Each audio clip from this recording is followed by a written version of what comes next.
when there's no more room in hell. The dead will start a podcast.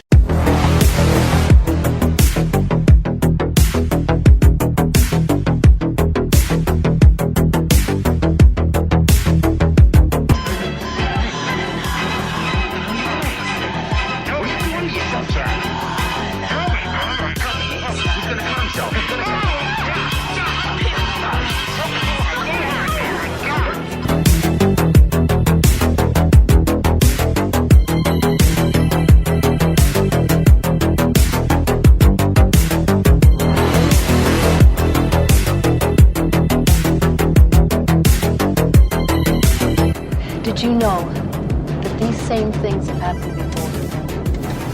What was that? 30 years ago in Galen, these same types of rapes and murders occurred. None of those cases were ever solved.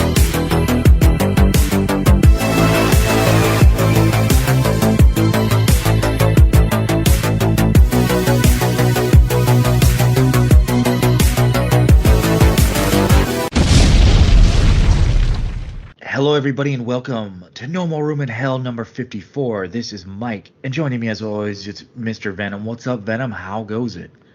Greetings and salutations, potential rapists. Oh, wait a minute. You think we have any of them listening to us? Probably not. But in case we do, how you doing? How the hell you doing, Mike? I'm all right. I'm doing well. It's beginning to feel like hell outside here, though. We've hit that point in summer where we start to get like back-to-back. Oh man, 100-degree days is just a lot. But it was 104 in the valley today. I loved it. Loved it. Oh, shit. I actually went out during lunch because of the heat. When I saw that it was over 100 degrees, I'm like, I'm going out for lunch. Fuck that. Oh, it was awesome. Yeah, I'm one of those weirdos who likes the heat. That's okay. Better that than somebody who bitches about it constantly. I went and saw Between the Buried and Me last night, and it was like super hot going to the show, but like getting out, it's nice because then when the sun's down, it's like it's not really cold, but it's not hot. It just feels like the middle of the day type weather. I saw Between the Buried and Me open for Death Clock in 2004. That was a good show. That was an awesome show. Can't wait for Death Clock reunion. It's coming up. Yep. I'll be there. All right. Yeah. I just bought tickets for the new Dying Fetus tour too. It's coming here in November. Nice. It's based on my life, that band. Yeah, they're one of my faves. Oh, and I also got tickets to the Goblin Demons show tour. That's coming local too. You're gonna smoke so much weed before that show, huh? Dude, I'm just glad because the Suspiria tour only came as close as the Bay, which isn't like a super long drive, but it's for a concert. It's like I still have to make sure like I'm able to get out, but this time it actually came here, so it's like literally like 5 miles from my house, so that makes it a lot easier. But also here, yeah. Well, also here, I should probably introduce him. You probably heard him already, but Derek, what's up, man? What's going on, Michael? We're ready to talk about Native American Bret Hart, yeah? Oh, hell yeah. Got a couple hours still. Yeah, he's the best there is, there was, and there always will be of Native Americans, I guess. Ever will be. And fucking Burgess Meredith's Oscar-winning goatee in that movie. Oh shit! Yeah. Oh shit! It's always fun to see people who are like famous for a specific role, that you associate them so much with a certain role, and then like they're just showing up in other movies, being completely different. It's even weirder when it's like me. I guess it's called being an actor, right? It's like me when I'm like watching the other movie, and I'm like, hey, it's that guy from Meatballs. Oh, see, you guys probably both went Rocky, whereas I go the Penguin. I go original Batman when I see Burgess Meredith. Yeah. I'm old as fuck. Penguin. Wasn't he in the original of Mice and Men too? He was with Lon Chaney Jr. The black and white one. Yeah. I remember. I had already known him as Mickey, but I think I watched that of Mice and Men in school for the first time, and when when he was on screen, he looked so young. I didn't immediately recognize him, but it was the voice. Like even like what 30, 40 years ago. Oh, you should have the saw him voice in still fucking sounded Stay like Away Joe, where he played fucking Elvis's dad with red face because they played Native Americans in that movie. Shit.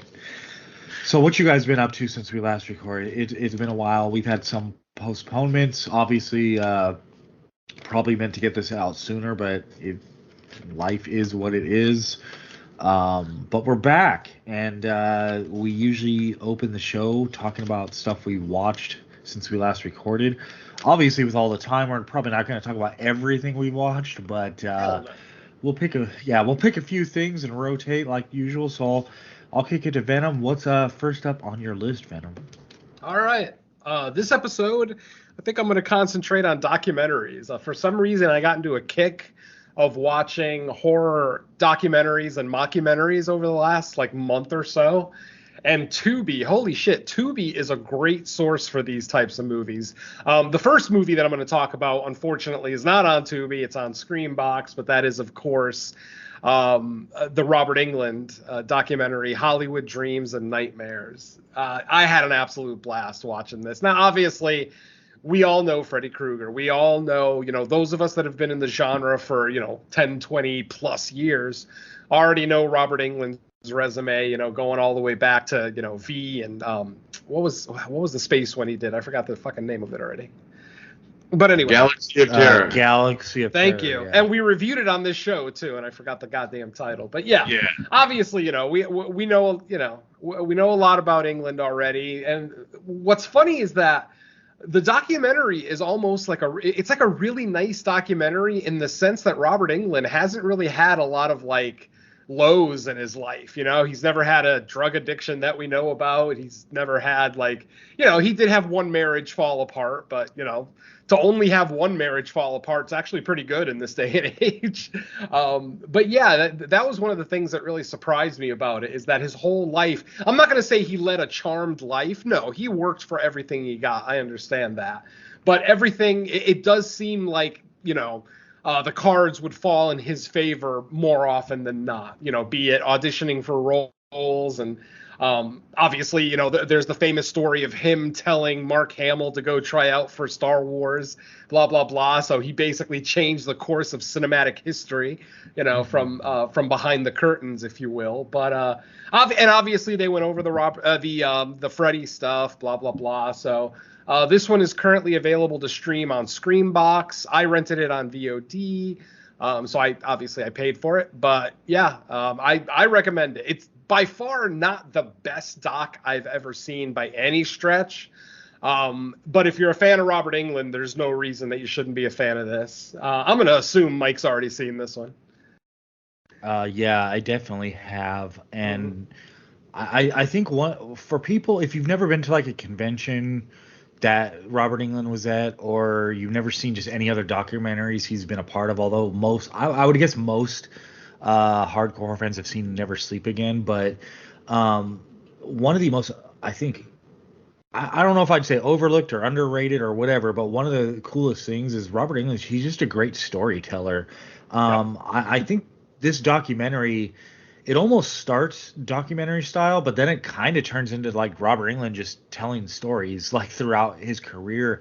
And I love the fact that through the course of his storytelling, it really demystifies the occupation of being an actor, and the fact that I think sometimes we get caught up in the roles that these guys play versus who the actual people are, because a lot of his stories, when you hear it on the surface, you're like, what would the dude playing Freddy Krueger have anything to do with all these other people? But in reality, when they're young and they're trying to make it in Hollywood, a lot of them are just hanging out with each other, trying to make ends meet the same way anybody else would in other industries. So they cross a lot of paths. They forge these friendships, even though when their acting careers go in different directions, as far as maybe in Robert's case, it's mostly genre stuff.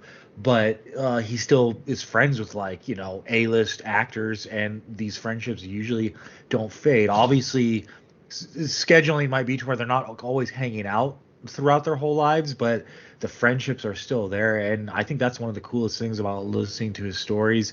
And another thing is like how much it might be different now, but at least back then, goddamn, a lot of castings were like coincidental, like right time at the right place. You got the right script handed to you, and you went and tried out. Because, man, like if the story's accurate, like we might have never had Luke Skywalker by Mark Hamill if it wasn't for Robert Englund.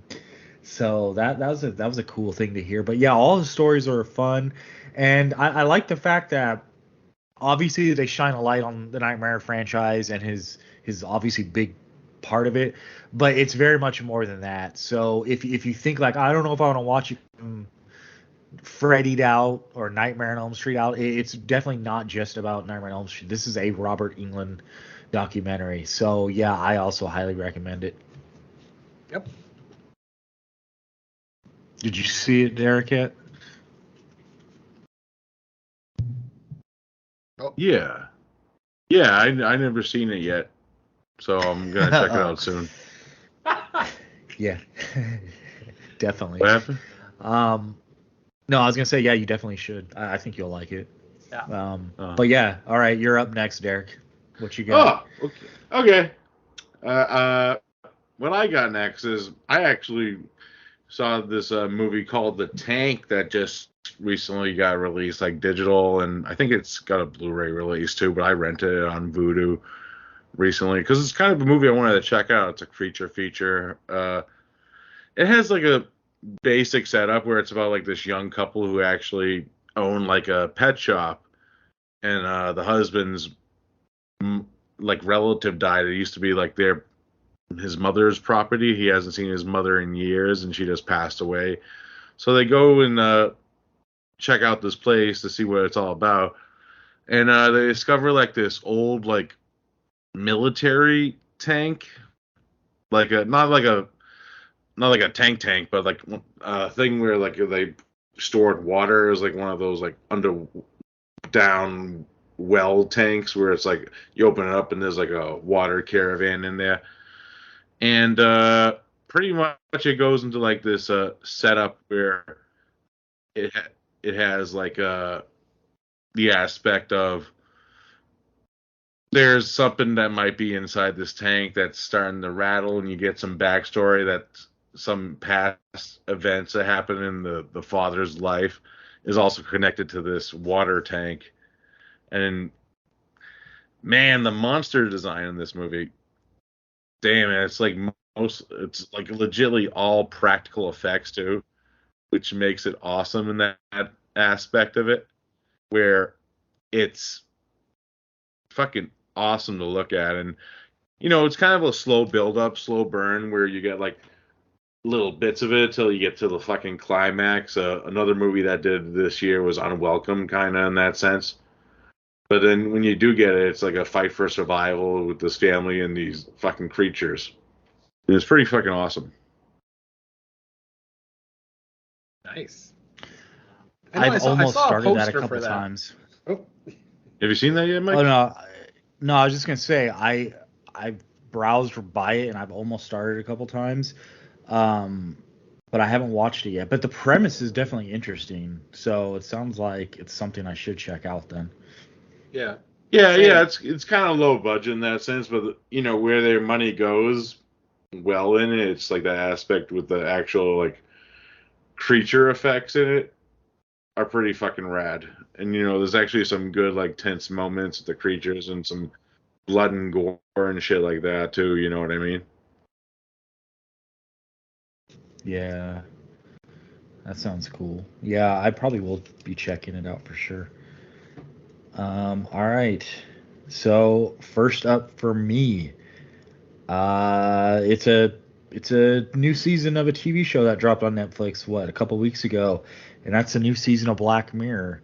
Now, interestingly enough, Black Mirror tends to be more on the sci-fi tip, like kind of near future tech and how it can go wrong. But I felt like it's kind of like good and bad, because I think season 6 overall is probably like middle of like where I'd rank the seasons. But the cool thing is, like, I think what was it, 5 episodes or 6 episodes? At least half of them seem to really lean into the horror aspects. Before I say anything, though, have either of you guys watched the new season yet? I've only watched one episode. Yeah. What was it? Joan is Awful or something? That's the one I watched. The AI one. I'm so far behind. I haven't even tried to attempt to sit down and watch that season yet. I've just been busy, I'll be honest. Yeah, so I would say the new season's pretty dark. Like, everyone's gonna, like, rank the individual episodes of the season as a whole in wherever they decide to. But I think for horror fans specifically, they should be pleased with this season because to me, I think there's like 2 of them that I would call outright horror, and then one of them you can kind of make an argument for either way. Now, I mean, Black Mirror, I just love always, for the most part, no matter what they decide to do, because it's just quality writing and stories. But I was kind of like hyped that they went the horror route with them. But by this point, you would think Black Mirror speaks for itself. When it's new, most people are aware of it and they're gonna go check it out. So for the grace of my co-host, I haven't seen it yet. I don't want to do any spoiling, but I guess, Venom, since you've seen the one episode, how did you like that first episode of the new season? Oh, I loved it. Yeah, I thought it was great. I just, like Derek, I've just, my time gets away from me, and as you know, and some of the listeners know, I've been sick over the last few, weeks to a month, so that's taken away a lot of my time, and I really jumped headlong into toy collecting recently, so that's taken up a lot of my time. So I just haven't had a lot of time to consume content. But yeah, I'll definitely get around to the rest of that season. Yeah, it's kind of funny how well, not funny, but it's pretty apt that, like, we get this Black Mirror episode related to AI, when now it looks like the Actors Guild has decided to join the writers in the strike over that related issues to, like, AI and future compensation and contracts and all that. So it's like art imitating life, imitating art. Hey, man, as long as I get James Earl Jones's voice coming out Darth Vader, I'll be happy either way. Even like long before he's gone, he'll still be doing the voice through AI and technology.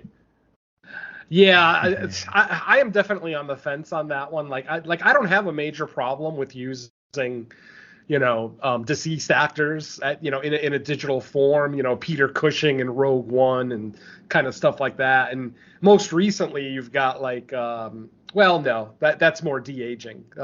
In the new Indiana Jones, that opening scene has a lot of de-aging. But I don't have a major problem as long as the families are getting compensated. That's really all I care about. If you're going to use, a dead Sid Haig in, Devil's Rejects 2, then Rob Zombie better fucking be paying Sid Haig's estate, for his role, whatever his normal rate was. I mean, just because they're dead is not a good reason to take advantage of them. And yeah, reading the complaints from SAG, that's one of the really, really big ones, is the fact that filmmakers can digitally input an actor's facade into a computer and then use them as much as they want without having to pay them necessarily, and that's absolutely wrong in my opinion. Same thing with the writer's strike. The writers are concerned with streaming and everything else. And I mean, if Stranger Things and shows like Wednesday and Stranger Things are going to be the most watched shows on Netflix, of course the writers deserve more than what they initially got to write the show. I mean, that's the whole point of residuals and points and things like that. So yeah, I'm definitely on the side of the actors and writers on this one. Fuck Hollywood. I look at Hollywood as like a corporate CEO who just wants to suck up all the profits themselves and not have to, divvy out as much to the rest of the grunts in the company. And right now, that's what writers and actors are. They're kind of the grunts of the film industry. And, you've got producers and studio heads collecting up all the money, and they'll have the balls to cry poverty when even a movie that's not a success is still fucking making a lot of money. I mean, the new Insidious movie was the #1 movie in the country last week or this week, and I've yet to hear a positive review for it. So yeah, Right.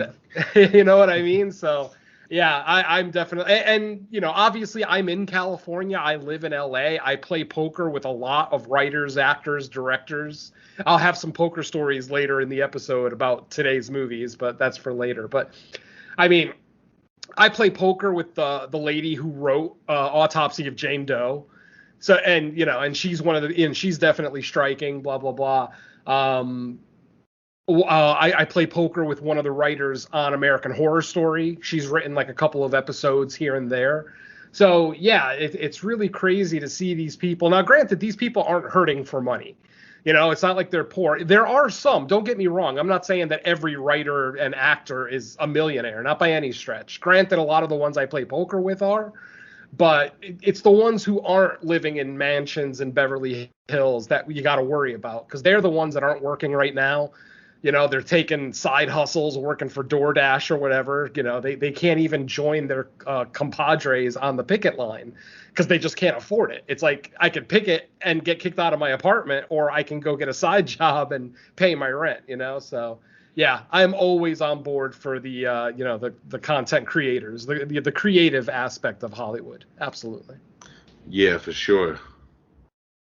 Yes. Yeah, I read some crazy story today that like, and I don't know if it, because the problem with a lot of these conflicts is so much shit gets put out on the internet that it's hard to always verify in real time. But I read a story about like these studios trying to put forth this idea that like with AI I don't know if it's ready now, but in the future, for like extras or maybe like small non, you would basically have the extras come in and you have to sign an agreement that you get paid for that day's work, but they do an AI rendering of you and you get no future compensation no matter how many times that the AI rendering is used in the future. And I'm just like, man, that's fucking horrible. Like, that's ridiculous. Only Hollywood would think of doing that. Only a greedy, disgusting corporation like Hollywood, and yes, I did just call Hollywood a corporation because it fucking is. But yeah, only a corporation would come up with that. I can digitally copy this person, use their image as much as I want, and then never have to pay them. I mean, yeah, that just sounds like a scumbag. Yeah, and like you said, it's not really about the AI tech itself. It's about Hollywood, like execs figuring out how it will benefit them and nobody else, pretty much. Yep. Exactly. All right. I mean, it's happened every time there's new media. It kind of always happens. Like when DVDs took over and like whole seasons of television shows were coming out on DVD, and yet the writers and actors weren't getting any extra residuals. All the money was going to, the studio, the license holder. And yeah, that's bullshit too. But obviously that was the strike from 10 years ago. That was the big thing about that one. This one obviously being more about, chat programs and being able to having an AI write an entire movie and star in an entire movie, shit like that. Yeah, it's a little too much. Yeah. And it's also our responsibility as the content consumers to collectively say no. Like if I know that a studio used a celebrity's image without that celebrity's estate's permission, I just won't watch that content. It's up to us. We're the ones who are giving Hollywood money. We're the ones who pay to see these movies. We are the reason that there's so many Fast and Furious movies, so many Transformers movies, so many Mission Impossible movies, because people keep going to fucking see them. So that's where our vote comes in. This is how we can influence Hollywood, is just collectively say no, fuck that.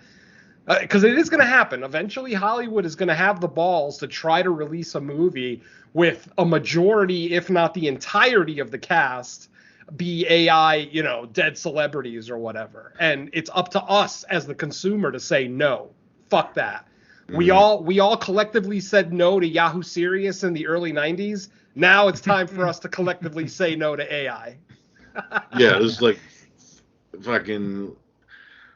This is gonna be the script for the next Terminator, written by James Cameron. You already know The it. world gets taken over by Chat GPT. Yeah. Yeah. That's Skynet. You're also seeing that now too, or like another element of it is you're seeing streaming services like dump old shows because they don't want to pay the royalties. Because what's happening now is like shows that either my generation or my parents' generation grew up watching, since they don't air on TV anymore, they're getting rediscovered by like the next generation on streaming services. So then like even like something like on an app like Netflix, they'll like when you look at their top 10 stream things, most of the time it's like, newly released stuff, but every so often you'll see like a few spots occupied by like the most random old shows or movies, because what happens is like all these kids or young people that are on social media, something old will catch fire and these young people have never seen it before, so then all of a sudden it's like, the third highest streaming thing on Netflix out of nowhere.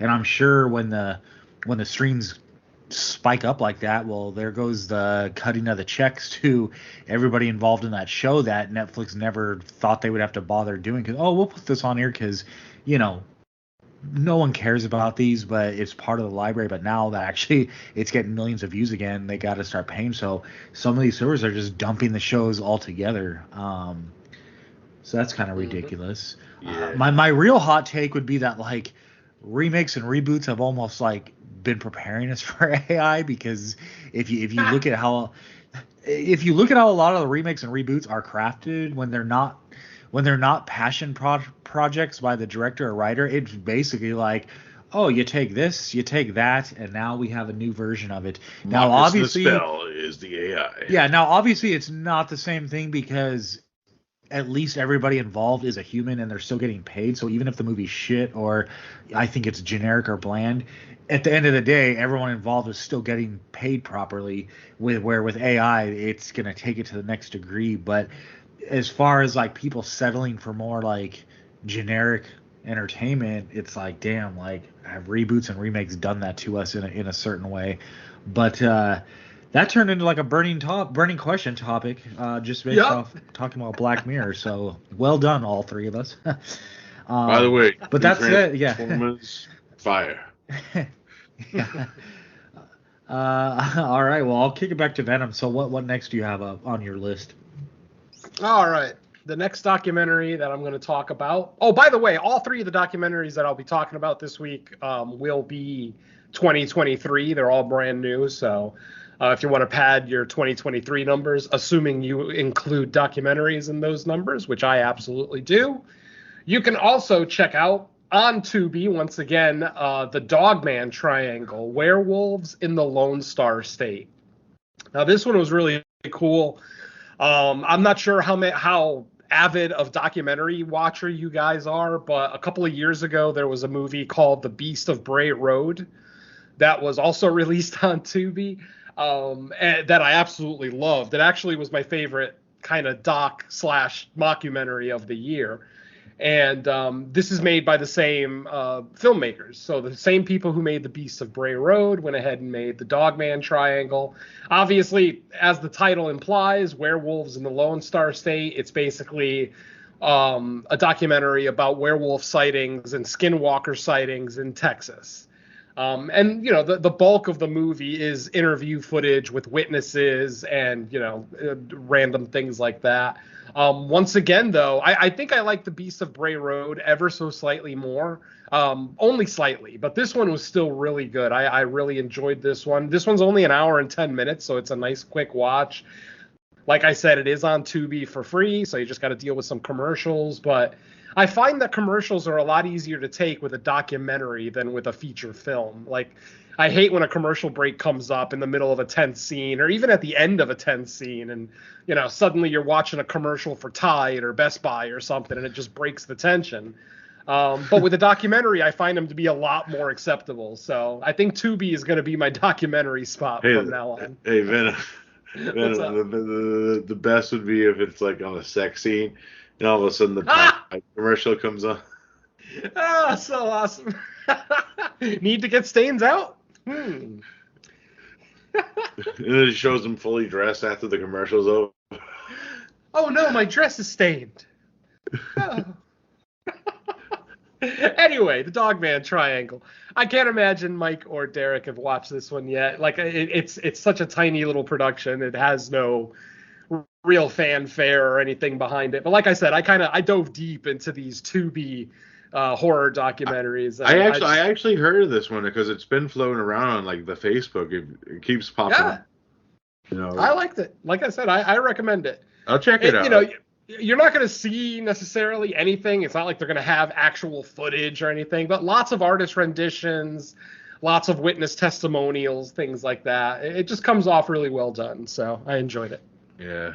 We already know that Bernie Wrightson is the only one that can draw werewolves. Awesome. All right, Derek, you're up again. Alrighty. I'm going left field. I'm actually going to be talking about a video game, which I never talk about. So, I picked up a game recently for the Nintendo Switch called Hollow Knight. Ooh. Have you guys heard of this one? Oh, yeah, I played it. Yeah, it's pretty great. It's a Metrovanian style game, you know, platformer, where you follow, like, I would say he's like a demon beetle. That's a night beetle. It's like a world with insects, and like you got to go into this lost like cave system where this kingdom was, and fight the bad guys around the way. The fucking visuals of this game are fucking awesome. It's like I like the art style of it. Mm-hmm. It really pops in your mind when you're playing this for like a modern day like Metrovanian style game. The graphics are beautiful. The artwork is great. Might talk about another game later that I actually love the art style for. But yeah, I love how this one progresses. I like meeting the characters on the way during the game. I'm still actually playing it as we speak. I'm kind of in between a few other style games like this, because I'm kind of like, these are the kind of games I always liked, because Metroid was one of my favorite video games growing up, and yeah, I love the puzzle solving, trying to get into other rooms and stuff. It's always cool in that aspect, and like the black and white visuals are amazing. Pretty great game. Yeah, it's excellent, well reviewed. I have it on the Switch as well. I haven't played it a ton, but I have played some. Yeah, I love Metroidvania games. In fact, Castlevania and Metroid are like two of my favorite games ever made, with Super Metroid being my number one video game of all time. That's a discussion for another podcast. But yeah, so Metroidvania. Huh? Maybe. You want to start a game podcast? Let's Metrovanian. Metroidvania games. I love it. Yeah. But yeah, no, I totally agree. Hollow Knight is awesome. I also haven't finished it yet. I'm the kind of guy who's constantly buying stuff on Xbox, in the Xbox store. I have all the consoles. You know, I've got my PS5, I got my Switch, but ultimately, I'm more loyal to my Xbox than anything else. And I still say that Game Pass is way more robust than anything PlayStation offers yet, as of right now. Anyway, they are catching up. I will admit, there's some great games on the PlayStation Network as well.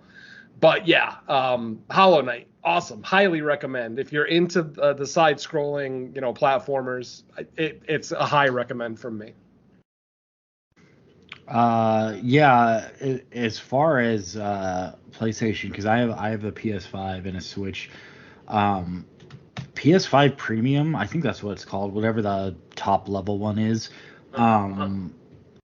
It has swayed me away from buying like at least a handful of games now, because so many games that like I've considered buying and like kind of scrolled by before, they end up on there like month to month, and I'm just like, so now it's to the point where like I'm kind of like you, Venom, where like they'll pop up there and I download them and I'll play them for a few hours, love it, and then the next time I turn on my PS5, I'm like, oh, all these other ones are free and available, so I download those and I start them. So I have so many games that I've like started and I love. It's just, and then I can't make up my mind like which one to go back to. And I'm like, oh, I'll just browse the store just for the hell of it to see what's on there. And there's always usually something like either new or that is still on there that I didn't get before. And man, it's a really good deal, especially for people who like if you just don't have the funds or you just can't make up your mind sometimes what to spend the funds on, you're better off just using those funds to get the subscription to premium, and you're going to get so many games included with it, it'll make it worth it.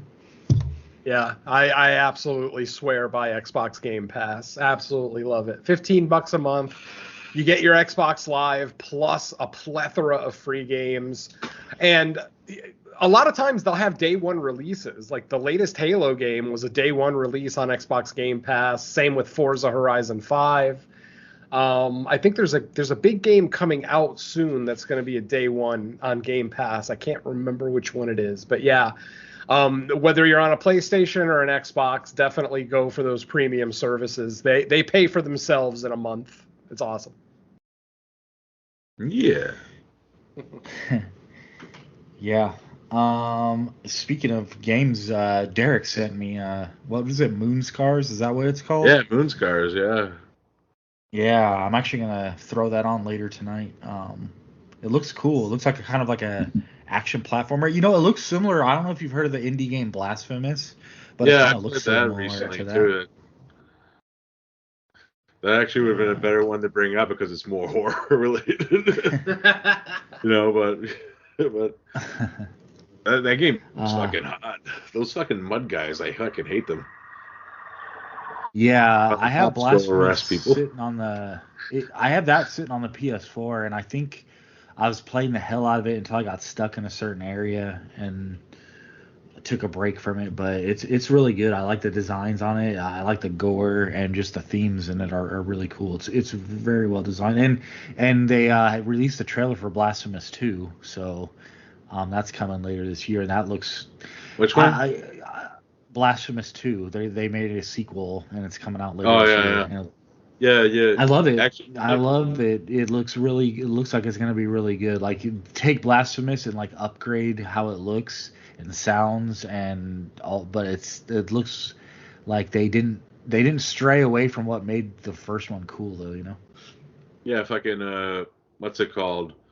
Actually, the Moonscars game that I got you, it's by Humble Games, and they made actually Proteus 2 this year with that first person like Doom kind of game, which is pretty awesome too. Sweet. All right, I guess it's back to me. Let's see. Okay, so I got another show on my list. This one's currently playing on Apple Plus or Apple TV, whatever they call it now. These apps always finagle with their names sometimes. But this one's called Silo, and this one's kind of like a dystopian future show.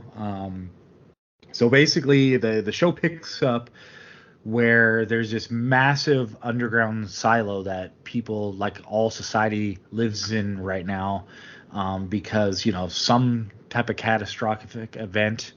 It isn't 100% explained like what happened, but basically Earth became uninhabitable, and so basically everyone lives their lives down in the silo now.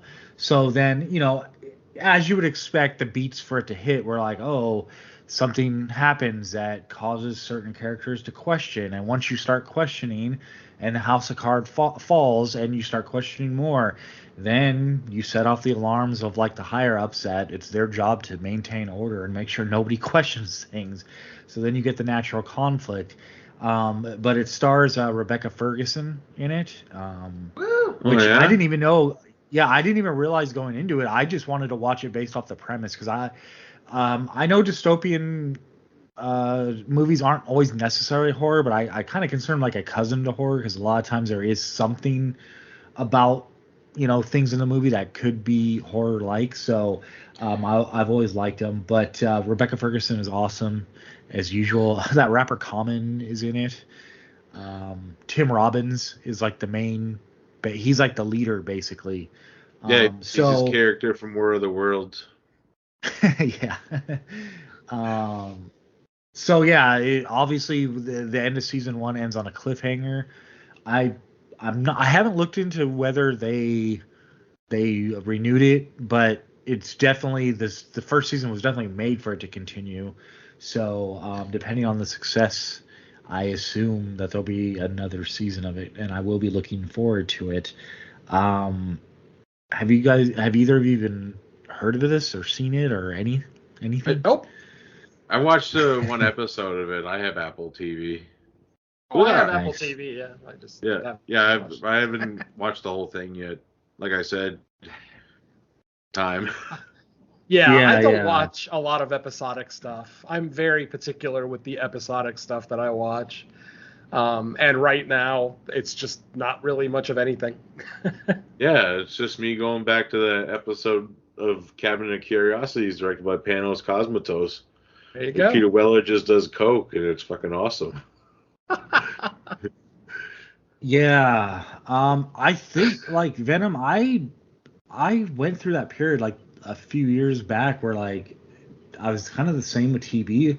I think this year and maybe even some of last year, the difference has been that like a lot of new horror out, like obviously what we do for Fresh Cuts, like we're gonna be watching a movie a week no matter what because we do the show.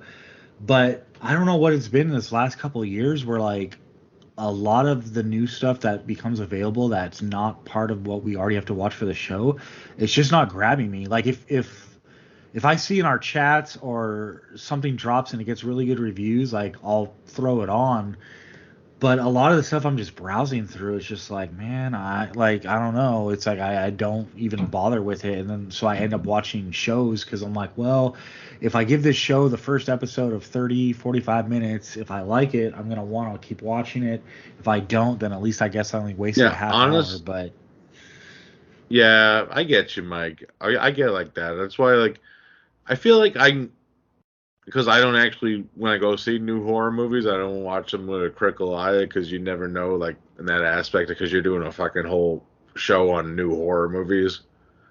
So I get why you guys are more, like, you know, when something's, like, not your thing and you're like, fuck this movie. Some episodes on this, you know. But, you know, like I know, it's all good. It happens. I'm like that when I did like prep for that 2005 show. You know, I'm like, fuck this movie. Every movie I was hating life, you know. Yeah, I think it just comes and goes in cycles for me because there's definitely there definitely is times when I'm just exhausted with like TV stuff and I just like I don't want to invest like 8 hours because if every episode's an hour, I wince at the thought of like, oh, so to watch this story, I'm at least gonna have to like watch 8 hours worth of content, and I don't always want to do that either. So sometimes it just is like it'll be a coincidence of like, okay, what's out there available and what sounds interesting to me, and that's kind of where I lean at any given time. But yeah, so that's Silo, like I said, on Apple TV. So if that sounds interesting, check that out. And then for our final round, I'll kick it back to Venom. What do you got? All right. For the final documentary that I'm going to talk about this episode, I'm going to look at, again, something that is currently available on Tubi to watch for you guys, free of charge. But like I said, I don't really recommend this one. This felt like one of the most dull, horror-related documentaries I've ever watched. And this one is called Something in the Woods. The basic premise of this one is there's an urban legend about a spirit or ghost that walks on this one part of a road every single night. Like every single night right before sunset, I believe. This image just kind of appears and just walks by this little area. It's like a little wooded area on the side of a highway. And this one guy decides that, he's going to spend the night in the woods near where that happens. Unfortunately, the woods are owned, they're private, they're owned by a company, like a family estate. So, we see little things like him calling to try to get permission to stay the night because the local sheriff, has like a standing order to arrest anybody caught on these lands. This is why, like, the stuff that this filmmaker decided to put in his documentary, it doesn't really add much to the documentary. Like, the whole conversation with him and the landowners, or at least the lawyer representing the landowners, just felt so unnecessary. There's literally a scene in the movie where we watch the guy set up a tent with a single camera, so it's just a single shot, and we literally watch him completely erect this tent. And the whole time I'm just like, what the fuck? Like, there's not like narration or voiceover going on over it. It's literally just a shot of this guy putting his tent up. And then finally, and I'm going to spoil this one just because I don't think anybody should watch this, but the whole thing ends with just a picture. The guy had like a dozen trail cams with him, the ones that just take a picture as soon as it detects motion. He had all these automatic lights set up. He had like an alarm system, like a buzzer system, in case something got into his camp area.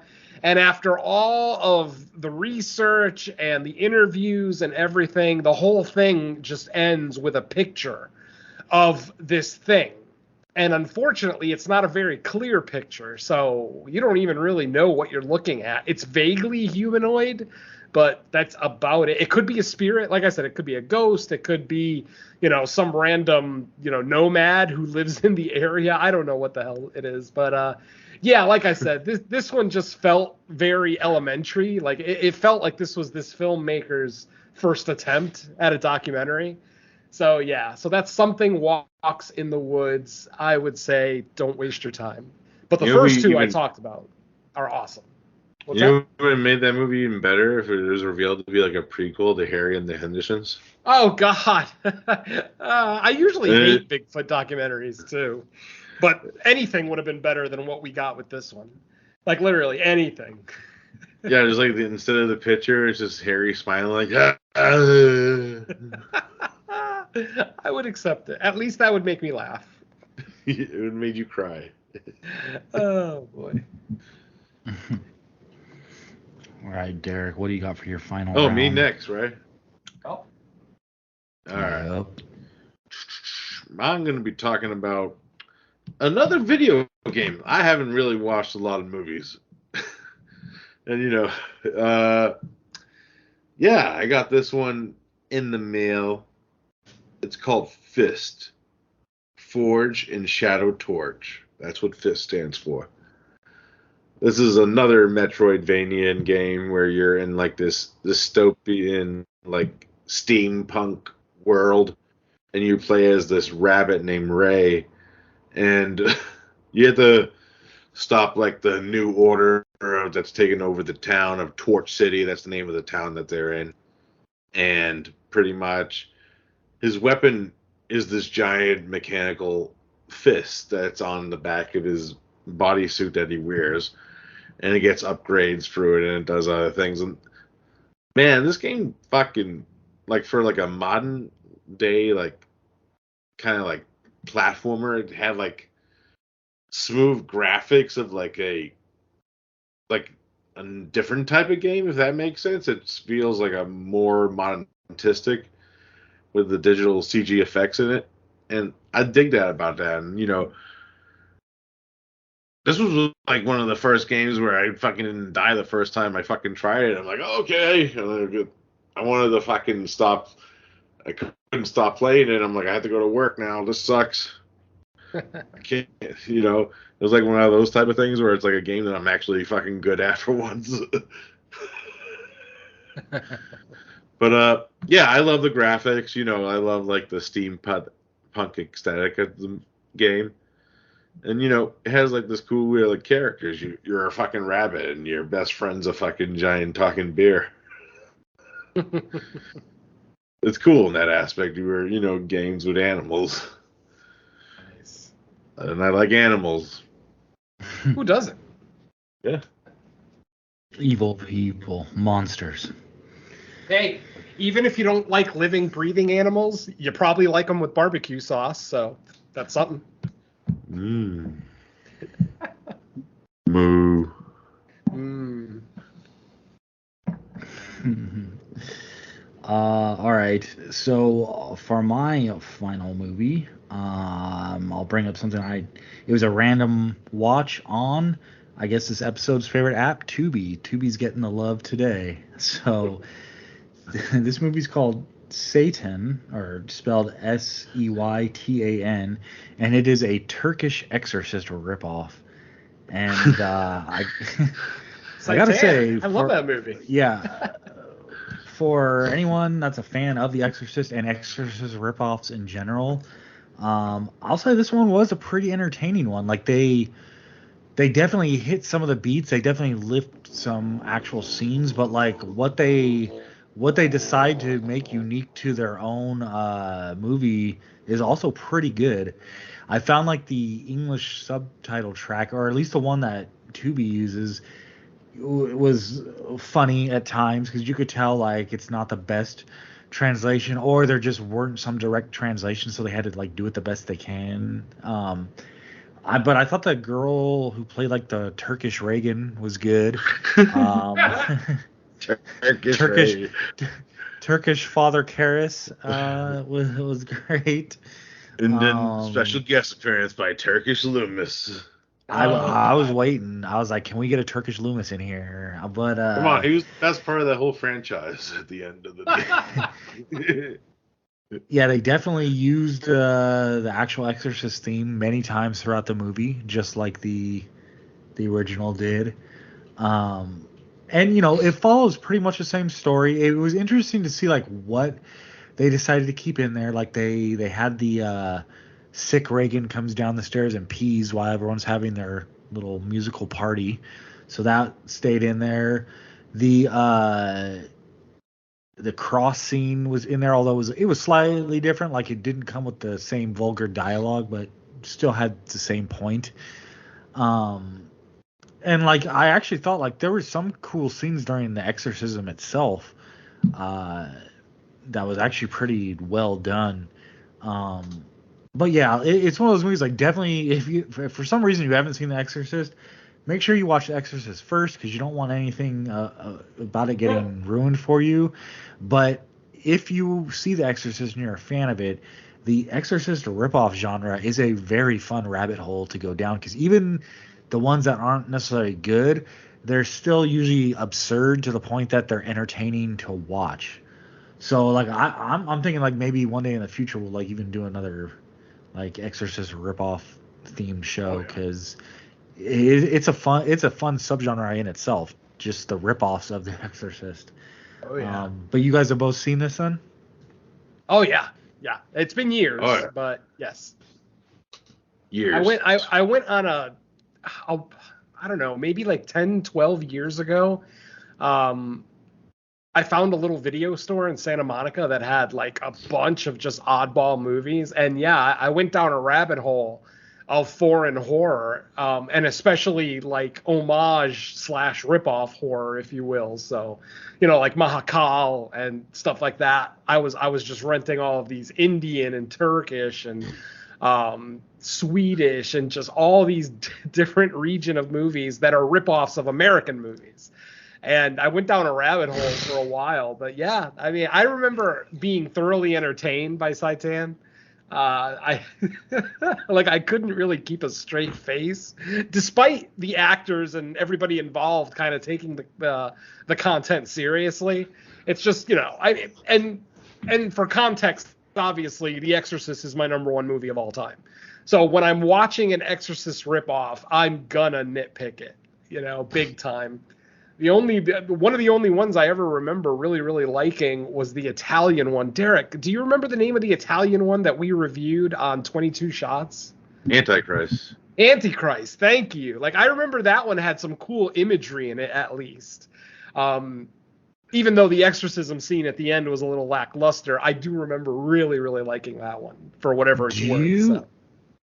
Do you know, is there an are there alternate titles for that? Because after Satan was over, Tubi tried to auto star. It was called, I think, like The Return of the Exorcist. Oh, there's a few Italian Exorcist riffs off Mike's too, like beyond. Yeah, because I looked up The Return of the Exorcist, and like an alternate title for that was called Naked Exorcist, because I guess the director of that one also did a lot of like Italian adult like pornography cinema, and they're like, yeah, it really shows in this one because it Joe seems D'Amato? like there's more nudity than anything else.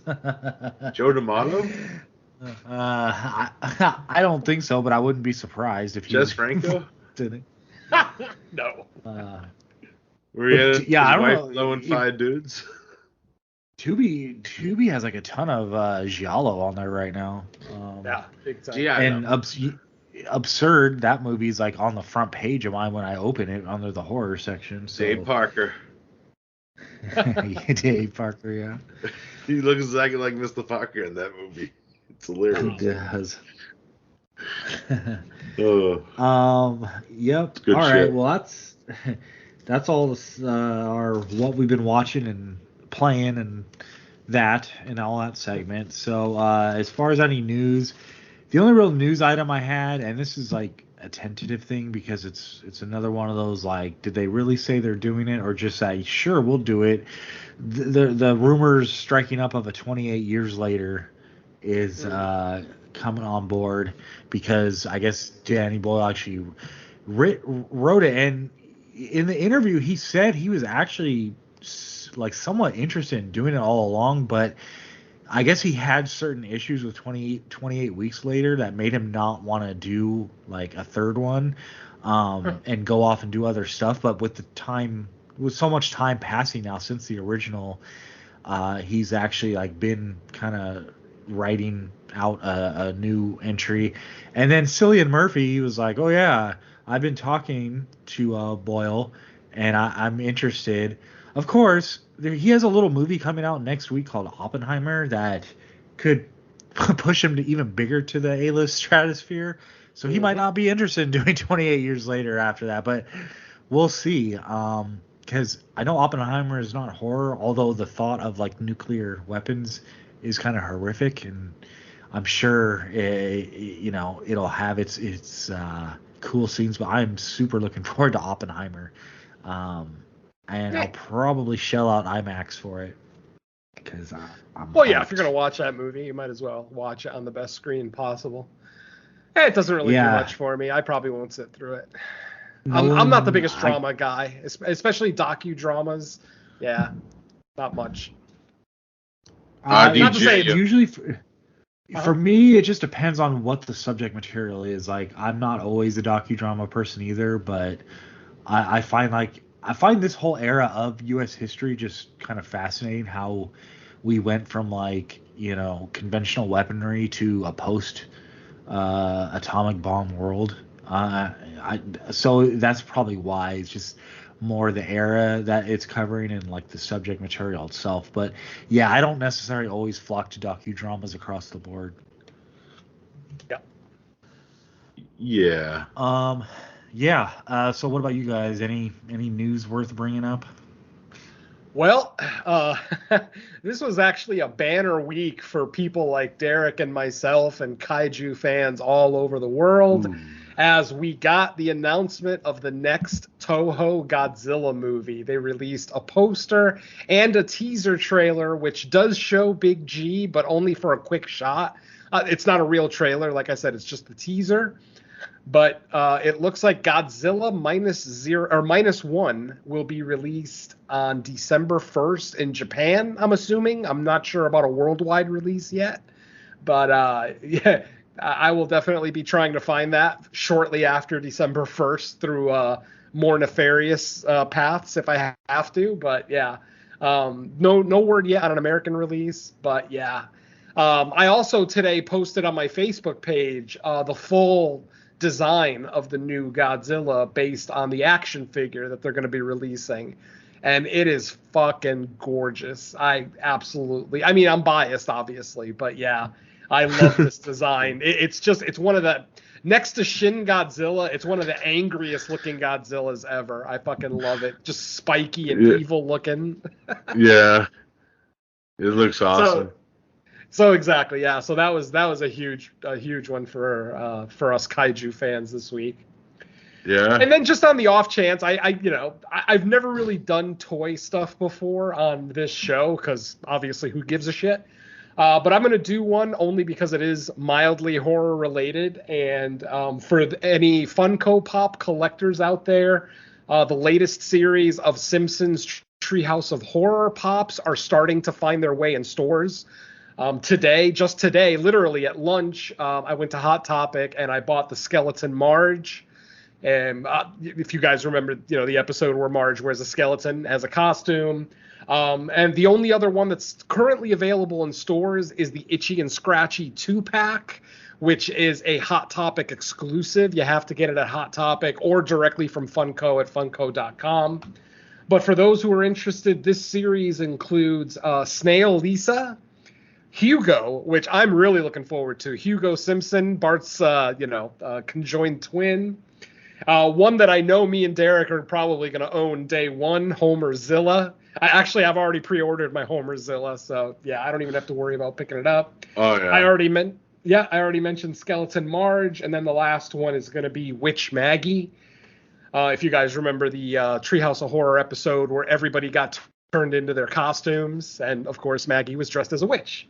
And then there is going to be one king-size pop, and that's going to be Willie Krueger, from the Nightmare on Elm Street send-up that they did with Bart and Willie. This one is when Willie is that giant, what do we call it? The giant bagpipe spider in the sandbox. So it's that one, and he's holding Bart up in the air. I think that's either going to be a 6-inch. I'm very excited for that one. It's either a 6-inch or a 10-inch. It's not one of the standard 4-inch pops. I think it's a 6-inch, but either way, yeah, that's going to be a nice addition to the collection. But yeah, and who knows? I may bring more toy news to future episodes because, like I said, over the last 4 to 6 months, I've really jumped headlong into toy collecting, and Funko Pops kind of have the majority of my attention. I'm also collecting NECA and stuff like that too, but yeah, I figured yeah, all the NECAs, at least the slasher NECAs anyway. Slasher NECAs. That sounds so wrong. Well, the cool thing about the pops is individually they're not that expensive to pick up. No, commons will be anywhere from $11 to $13. Like my Skeleton Marge is a common, so that cost me $12.99 I think at Hot Topic, and then the Itchy and Scratchy exclusive was $15, which still isn't that bad because it's a 2-pack.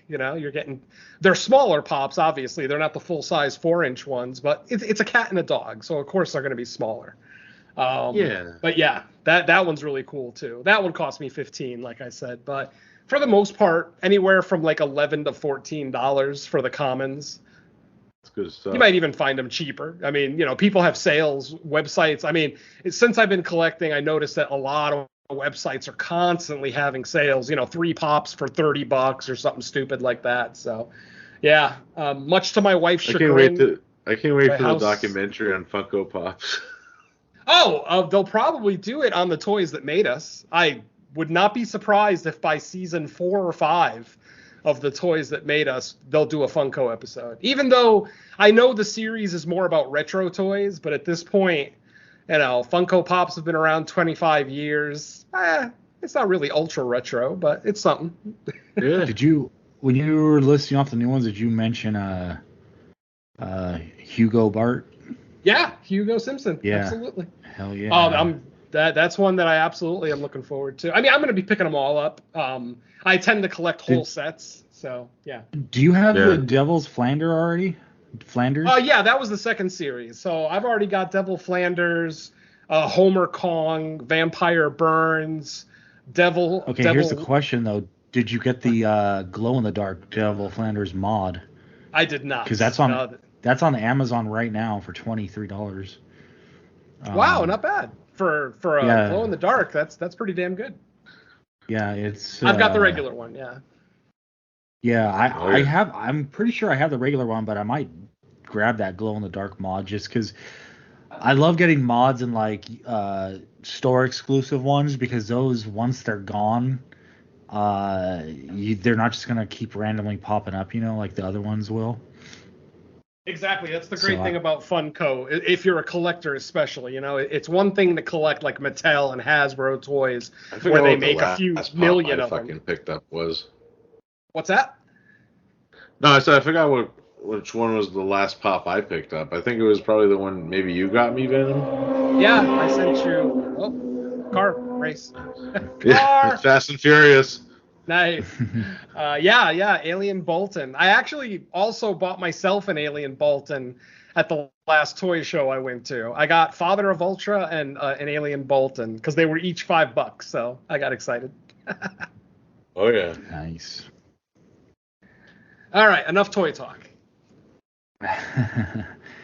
All right. Well, if there's no other news, then that might mean it's time to take our break before we talk about a couple movies. What do you guys say? Hell yeah. All right. Well, listeners, we'll be back with Derek's picks for this episode. Derek, what are the 2 movies that you picked? Yo, I went all fucking batshit crazy on this. I did the Manitou and the Incubus. Nice. So we'll get into those movies. Derek leading the way right after our break. How long have you had this? About 3 days. It has been 400 years since its last reincarnation. Any pain?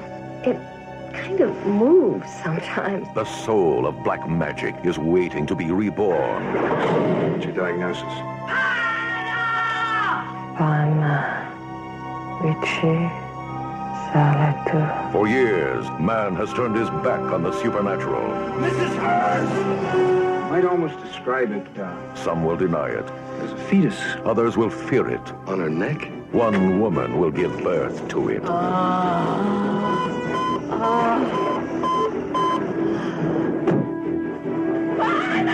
The Manitou.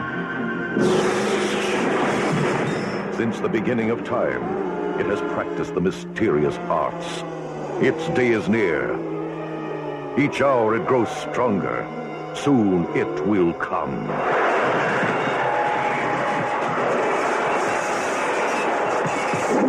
The Manitou. Starring Tony Curtis on a supernatural journey into the world of avenging spirits. John! Michael Ansara. What does a white man want with Indian magic? A modern American Indian thrust into a savage struggle with unspeakable taboos. Susan Strasberg, living in a nightmare. Innocent people, tormented by terror. Threatened by the unknown. Trapped by an ancient horror. The Manitou.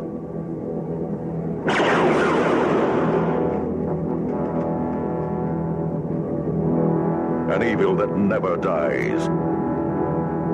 It just waits to be reborn.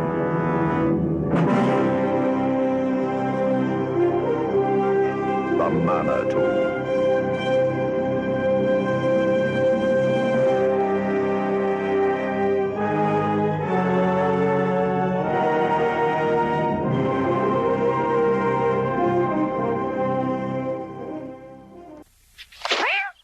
Galen Village.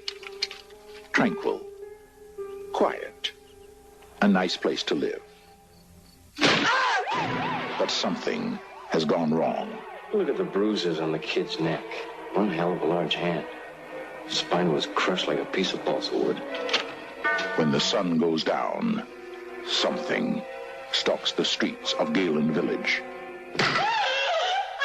Joe wants to call the Attorney General. Have him send in some help. What do you think I should do? Take whatever help you can get. 30 years ago in Galen, these same types of murders occurred. I think my past has something to do with these murders. No, Tim, listen. Something silent. Something lethal. Something or someone is killing the people of Galen. I think I'm going crazy. Every time he has this dream, somebody dies. You're talking about actual materialization. What kind of a quack are you? The boy's in the clear. He's not in the clear. Every time this kid has a dream, somebody in this town dies. It is real. It is alive. It is among us.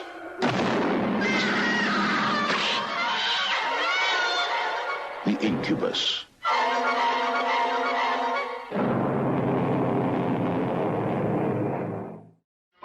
Yum, yum. It's time for a tasty and refreshing snack.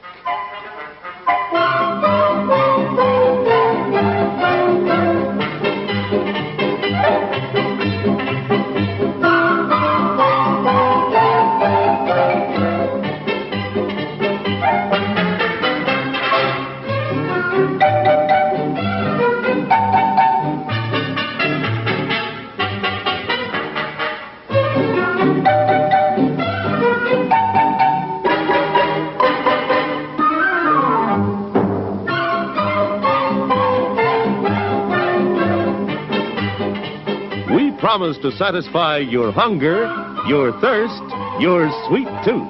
So visit our refreshment center now. Let's go! And now, on with the show. Hello, everybody. We are back, and today's the first movie choice of this wild double feature. As I usually pick fucking weird movies sometimes to watch on these shows. I'll admit that. And I haven't gone full weird yet because everyone's just waiting for me to pick those Noburaguchi movies. You know, but yeah, these are two widely different movies. They kind of have like a supernatural tinge to them in some aspects of them. Kind of things manifesting themselves back into the real world, if that makes sense. Both movies actually involve that in some weird aspect. But, yeah, the first movie up for tonight is 1978's The Manitou, which is directed by William Girdler. It's actually his final film, because unfortunately he tragically passed away before this movie came out in a helicopter. Well, I'll get more into that in a minute, but it was a helicopter crash. He sadly lost his life, but he's directed some interesting movies. Most notably, he did the blaxploitation Exorcist movie, Abby. I love Gabby. Yeah, that was him. He also directed two movies that me and Venom might be talking about on our Creature Comfort show, Grizzly and Day of the Animals. Oh. Yeah. Grizzly. Jaws with a beer. It's fucking awesome. The Day of the Animals, where Leslie Nielsen fights a bear. You know, I love his movies. You know, directors are very interesting because pretty much The Manitou's like the biggest movie that he did, and unfortunately he fucking died. You know, so it would have been interesting to see what other movies that he would have did in the future. But yeah, this one actually has a pretty stacked cast of characters. We got fucking Tony Curtis in this motherfucker with a fucking rape mustache. We got fucking Michael Ansara, or as Mike calls him, the Native American Bret Hart. Susan Strasberg. Burgess Meredith with a luscious golden goatee in this movie. Stella Stevens. Tons of people are in this movie. But The Manitou is based on a novel by Graham Masterson, and I guess this movie's pretty much faithful until like the very end. And so this is the plot of this movie. A psychic's girlfriend finds out that a lump on her back is a grown reincarnation of a 400-year-old demonic Native American spirit. Yes. That's this movie. Yeah. So, I heard of this movie. It's, you know, it's like one of those movies where you hear about it, and then you kind of want to see it after you hear what it's about. And but he couldn't find a copy until this fucking movie was released by fucking Scream Factory, because that was like the time period when I heard about this movie. It was kind of out of print and hard to find because, you know, it was like an old Anchor Bay release. But yeah, this movie's fucking weird and fucking nuts. You know, you can see, like, definitely when they did that fucking end scene, they're like, you know what? They were all smoking weed probably in the back room, and they're like, you know what's hot right now? Star Wars. We should do like a Star Wars sequence in our fucking movie. They're like, yeah, that sounds like a fucking great idea. It'll be in space, and there'll be flying babies and shit, and fucking demonic iguanas. You know, let's just do that. And they did. And actually, ironically enough, there's a fucking movie that I seen a few years ago by Ron Bonk, the guy who owns SRS-7, where he did the movie She Kills. And there's a sequence. Yeah, there's a sequence that takes place in space with a flying, like, it's kind of like, I see, it's like a scene from right out of the Manitou. The ending of the Manitou they did in the middle of this fucking movie with a killer vengeance vagina. But yeah, we might have to do that. Mike might have to see that. I own that movie. But I do too. We should do that with House Shark. It would be the greatest double feature ever. Holy shit. Oh, coming soon. Me and Venom are planning something. But let's start with Mike. Mike's been quiet. Have you ever seen the Manitou before? And yeah. I haven't, and I was not prepared. Well, it was the first time watch, really? Yeah. It's weird, or it's funny because the setup, I would say, is somewhat like conventional. Like, okay, it was giving me like Basket Case vibes, or even something like what was it a couple years ago, Malignant, because it was like, okay, she has a growth, and because of like I refer to it as like general horror movie knowledge / experience, you assume, okay, this is going to end up some type of creature or being or something. But I was in no way prepared for just how absurd it was going to get, especially once this thing detaches from its host body. We have the trope of the ever knowledgeable Native American character who, at the beginning of the show, if you were wondering who I was referring to as Native American Bret Hart, that would be the character in this movie. Because when I first threw it on, I definitely saw like a little bit of a resemblance there. I guess the actor's actual name is John Singing Rock. The character. Yeah. Sorry, the character. I still don't know what to make of the last third of the movie. I thought the creature was kind of cool, and then next thing I know, he's walking through the door of the Twilight Zone in space, and he's having like a lightsaber battle, like a Lopan versus Egg Shen laser out of your hand battle. The crazy thing is Susan Strasberg's like fucking naked in that scene too, where you can see her titties, which makes it even weirder. Which makes it better. Yes. Yes to all of that. I agree. Burgess Meredith makes an appearance in this movie. Did he read the script ahead of time? I don't know, because I mean, I'm glad he's there for sure. I'm just surprised he ended up in this, but it's a fun time. Like, even Tony Curtis would, like, the hero of this movie is a scheming fake psychic. True. It's conning people at the beginning of the movie.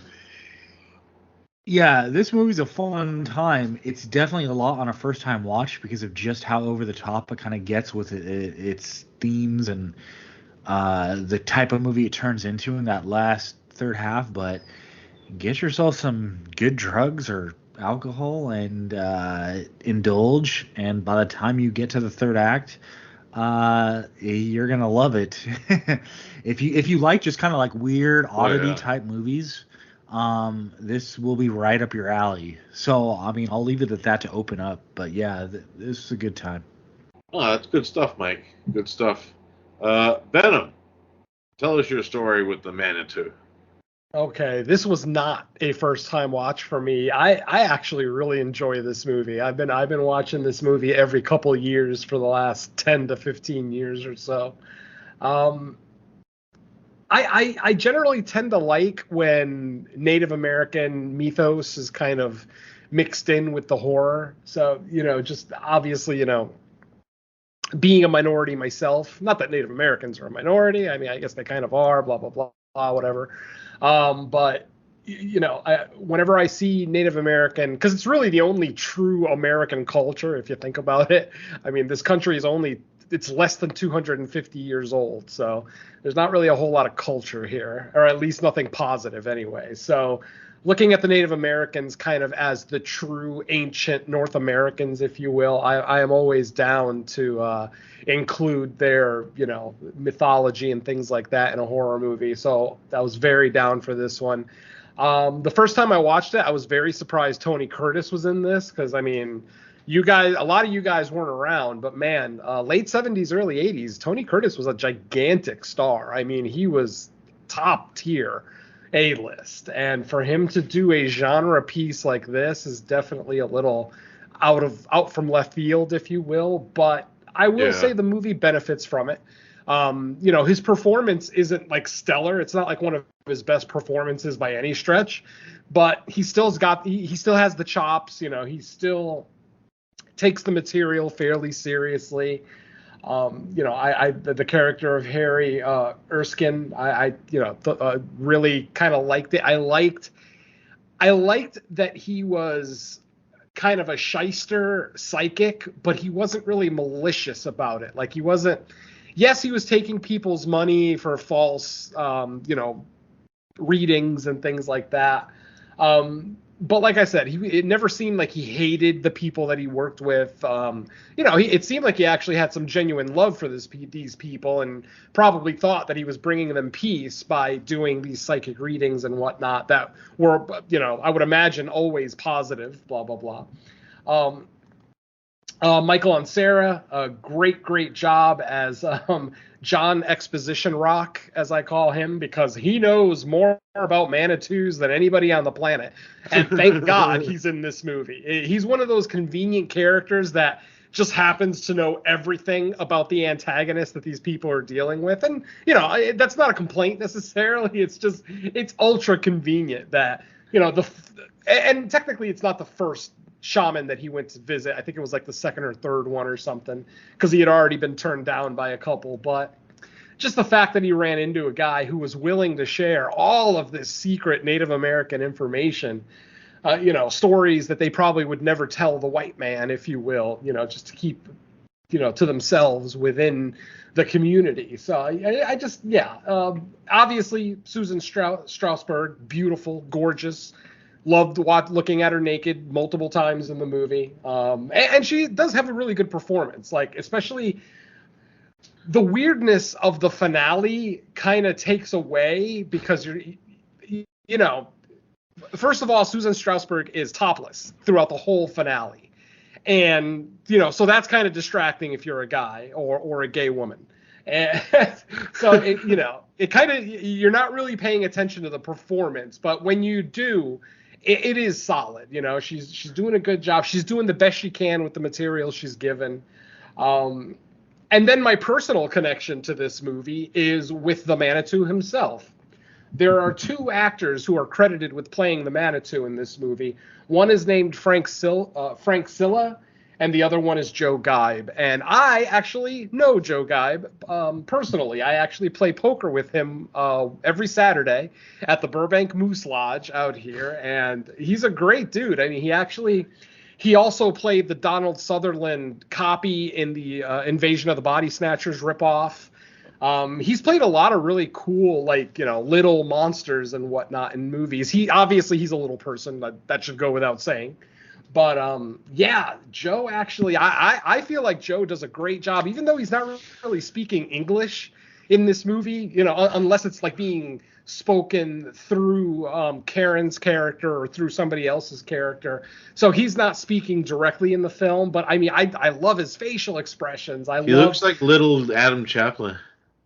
I'll go with that. Absolutely. And Joe actually does kind of look like that. He doesn't have the long hair, but he's this little tank of a little person. He's buff as hell.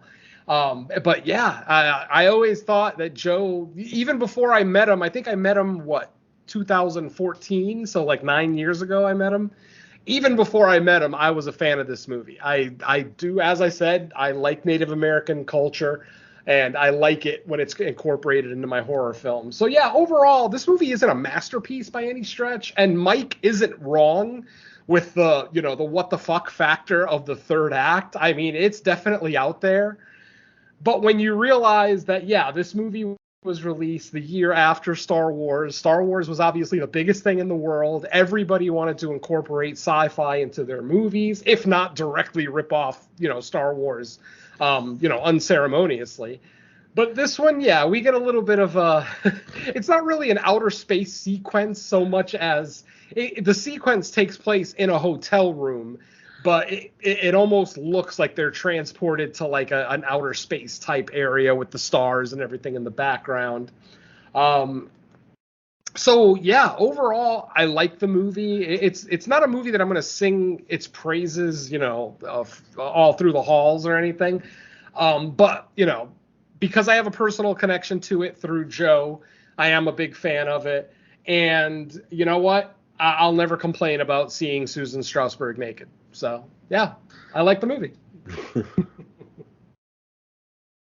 Good stuff. Yeah, and actually, ironically enough, if you didn't know, I said, this is based off a novel by Graham Masterson, and actually, that novel series is all about the character that Tony Curtis plays. They're actually... William Girdler was actually supposed to... His next movie was going to be the sequel to the Manitou called The Djinn, which was the second book where Tony Curtis would come back, and he was scouting locations for that movie when the helicopter crash happened. That sucks. Yeah. But yeah, when I say any William Girdler's movies are masterpieces, do I enjoy the fuck watching them whenever they're on? Oh, yeah. He had a movie where a grizzly dies from getting shot with a bazooka. That's fucking awesome. But anyway, speaking of weird movies, I guess we could go into the other movie. 1982's The Incubus. Yeah, this one's actually... director that I know also, John Hogue, who's a British director. Me and Mike actually talked about one of his early movies when Cinema Attack was still around. He did Twins of Evil. Remember that movie, Mike? Yeah, I do. I definitely do. Yeah. And he also directed The Legend of Hell House, which is pretty awesome. That's an awesome haunted house movie. Top 5 haunted house movie to me. Yeah. I love that movie. He even dabbled in Disney. He did the 70s Witch Mountain movies, like Escape from Witch Mountain, Return to Witch Mountain. Awesome. Yeah. And then, of course, later on, he did he did a fucking Howling 4, which is weird. Odd choice. And he did that 1988 movie, American Gothic, with Rod Steiger and Yvonne DiCarlo. Mm-hmm. That movie's pretty awesome. The kid in the fucking the fuck's that? What's the thing that goes back and forth at the playgrounds? Which one? The swing or the TV top? There's an awesome scene with one of those. Swing. That's what I was looking for. This fucking easiest word is a fucking swing. Yep. I'm fucking crazy. Yeah. Yeah, he did The Incubus, which is a Canadian production, which a lot of the actors, side actors, and background actors are Canadian in this movie. But it stars John Cassavetes, who we actually talked about on this podcast before in Rosemary's Baby.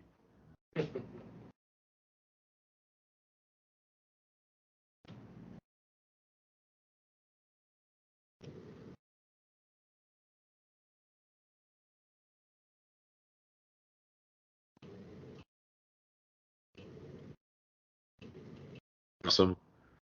Who else? I liked it. The title is the alternate title of this movie is John Cassavetes stares at people sinisterly. He has that natural look to him where it's like almost like part suave, but part like sinister. Like it's almost like instead of a natural resting bitch face, it's like a natural evil eye look. Yeah, I don't know about suave. I think he's more forceful. Like I felt like Tony Curtis in The Incubus was suave and had charisma. In this movie, he just kind of forces his way into everything. He forced his way into the police investigation. He forced his way, into a makeout session with the reporter. He forced his way into Tim's house to accuse him of being the killer. I mean, he's just a very forceful person. Like there's no subtlety to anything that Cassavetes does, at least in this film. And god damn, sinister is one way to put it. I mean, rapey is another way, because he just comes off as so creepy. The scene where he sees his own daughter naked in the shower freaked me right the fuck out. Yeah. He doesn't turn his head right away in disgust. He stands there for a couple of seconds. It's like, and when the scene first occurs, you don't know it's his daughter. It's very early in the movie. Then later on in that same scene, you find out, oh, that's his 18-year-old daughter, and instantly I'm like, oh, I need a shower. I feel gross. Oh, yeah. Yeah, it's fucking skeezy. Man, but it's movies like this that get me to wonder why Cassavetes is always portrayed like such a suave guy who can actually get women. You know what I mean? Like with Tom Atkins, there's a charm there. With John Cassavetes, it's not a charm so much as you're gonna take this dick. You're gonna take it. Just deal with it. I mean, he's not forcing himself into situations necessarily. Not all of them. There are a few where he absolutely does. But god damn, he's just got these eyes of, either you're going to give it to me or I'm going to take it. And that just creeps me right the fuck out. I hope Gina Rollins doesn't listen to this podcast. Oh, God.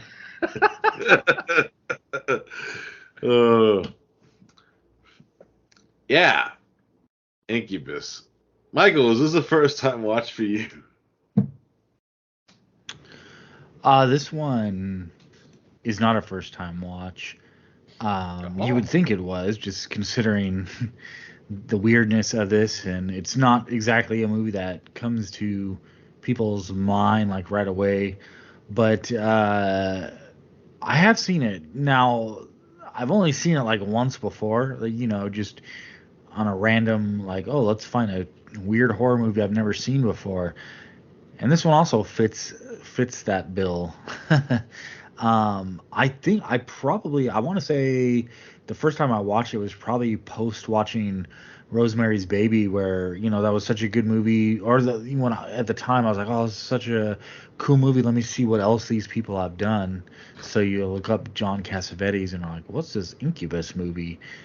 And yeah, it's a totally different movie than Rosemary's Baby. I'll tell you that much. But yeah, this is we're still in weird territory here, but weird and entertaining. You kind of have like the cult aspect. You have like the psychic ability guy, which he's always grossly spitting up anytime he has visions. That was disgusting. You have like a twist in the story, which is cool. Beautiful women in this movie too. But yeah, this one is out there, somewhat too, and the way they all kind of tie it up in the end is an interesting way to go about it. But I definitely was entertained by this one as well. This is another one where it's hard to recommend to people necessarily, depending on the crowd, only because it's a very specific type of horror movie. There's even some creature stuff in it, which I thought some of the creature stuff was shot very well, like the scene in the bathroom stall with the blonde chick. Yeah. The way the monster's arms come under it, I thought that was really cool. The library scene was fucking awesome. Library scene, yup, exactly. So yeah, another entertaining movie. Yeah, just the thing that always like the investigation shit that happens in this movie is fucking it reminds me of something later on in 7 where you hear scenes where oh, there was 30 pounds of semen inside of her. I'm like, what? It's shit like that where it's what the fuck? It's like watching a weird giallo movie with a fucking and the weird thing is this movie came out before Nightmare on Elm Street, and this movie was doing dream shit too. Yeah, which is kind of ahead of its time. There's actually another movie that came out this year that dream shits. There was 2 pre Nightmare on Elm Street movies that dealt with that dream thing, and the slasher POV shit happened. And that scene with the fucking shovel. And that was great. Awesome. That was awesome. Best kill of the movie. Yeah. John Cassavetes, actually my favorite role of his was when he, I love him in The Dirty Dozen because all those guys are just fucking crazy in that movie, anyways. But then you have I actually he had kind of that sleazy performance in The Fury, the Brian De Palma movie, which I like. Mm-hmm. Where he's the bad guy, and that makes more sense because because right away in the movie this guy is the fucking bad guy, and this one he's supposed to be the hero of the movie pretty much in this movie, and he's yeah, I'm gonna fuck my daughter. That weird scene where they're in bathrobes next to each other, and that's the beginning. I'm like, what? I don't remember this the first time I seen this years ago, and yeah, it's weird and creepy, but it deals with that aspect too where he has something wrong with his psyche after his wife died and shit too, which kind of makes sense. And the thing that I love about this movie more is the opening credits is the last shot of the movie with the eye, which is awesome. And it starts where it begins. It begins where it ends pretty much, which is a cool aspect of the movie, which I like.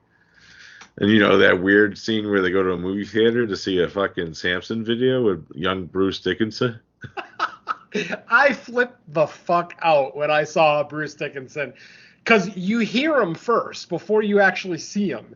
And I am a huge Iron Maiden fan and Samson. I was a Samson fan back in the 80s, before Bruce joined Iron Maiden in 1982.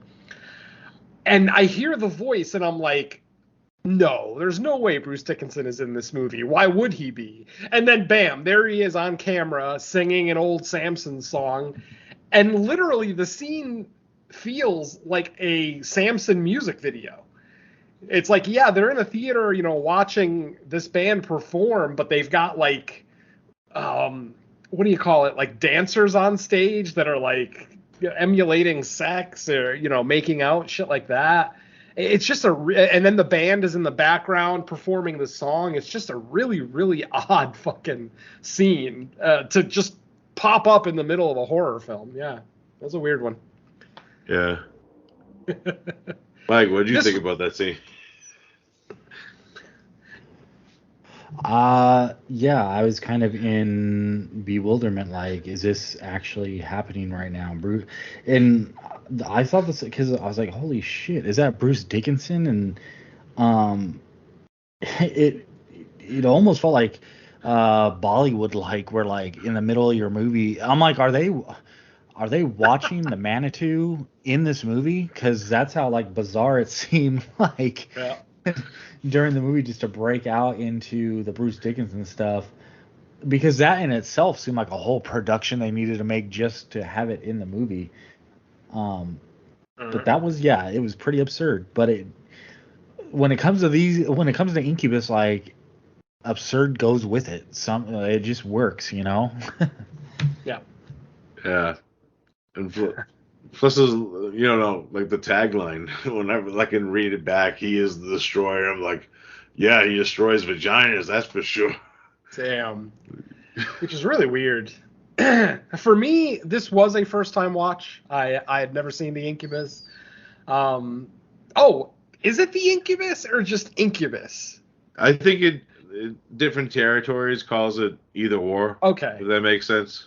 Because the title card said Incubus, but everything else that I see, like on IMDb and everything else, it's the Incubus. And even when you go to Tubi, I watched it on Tubi. When you go to Tubi and look for it, it says the Incubus again, because there's the famous movie poster, with the monster there on it holding the half-naked girl, blah, blah, blah. So, yeah, that was kind of weird. But it makes sense, I guess, if different regions would display it a different way. But anyway, like I said, first-time watch for me. Very, very out there. Nick Cassavetes, man, he is just a very off-putting person. He is so touchy-feely. He'll meet someone and he'll have his hands on their face, like, within a minute. It's like, who the fuck are you that you're touching all these strangers, I mean, granted, this is before pandemics and, shit like that, but it's still just fucking creepy as hell that this guy just touches everybody. And if you think I'm exaggerating, watch the fucking movie. He touches everybody in this movie. Like, even a nurse that he passes by, he grabs her hand to say hello, and it's like, what the fuck, dude? Like, only because you're a Hollywood actor could you get away with shit like that. You know what I mean? But yeah, like I said, his facial expressions are very off-putting. His mouth bothers me. He ain't got a pretty mouth.